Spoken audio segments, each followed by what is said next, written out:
சந்தர்ப்பங்கள் ఆయన పరిచయం కలిగిన అలంకార వాసులని వెళ్ళి ఒక్కరేపను ఆయన ఆ యొక్క సుందర దేవాలయంలో పక్కన కూర్చొని ఉన్నాడు. ఏన్నా ఎందుకంటే ఉన్న ఆలయத்துல పోయితే వరములకు పిచ్చை கேட்டு வந்திருப்பான். ఆ ఆలయంలోకి వస్తూ పోతున్న వారిని బిచ్చం అడుగుతూ ఉంటాడు. పేతురు యోహాను ఉన్నారు అక్కడ వరారు. పేతురు యోహాన్ల స్థలానికి వచ్చాడు. அவர் பார்த்து పిచ్చை கேட்டாரு. ఆయన చూసి భిక్షం అడుగుతున్నాడు. அப்ப அவர் ఉట్టి பார்த்து ఆయన అలా చూసి அந்த வாசல்ல உட்கார்ந்திருக்கிற ఉట్టి பார்த்து ఆయన ఆ ద్వారంలో కూర్చున్నవాడిని చూసి వెళ్ళి పొన్ను ఎన్నిడத்துல இல்ல, ఇంటి బంగారం నా దగ్గర లేవు, ఎన్నిడத்துல ఒன்னு இருக்குப்பா, నా దగ్గర ఒకటే ఒకటి ఉంది, యేసువిன் నామத்தில் నడ, యేసు నామములో నువ్వు లేచి నడువు కూర్చి ఎడతారు.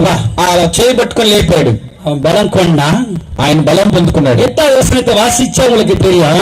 3:8 వచనాల్లో మీరు చదివితే అపోస్తలుల కార్యంలో వాసిప్పమా. వాడు దిగ్గున లేచి నడుచుచు గంతులు వేసి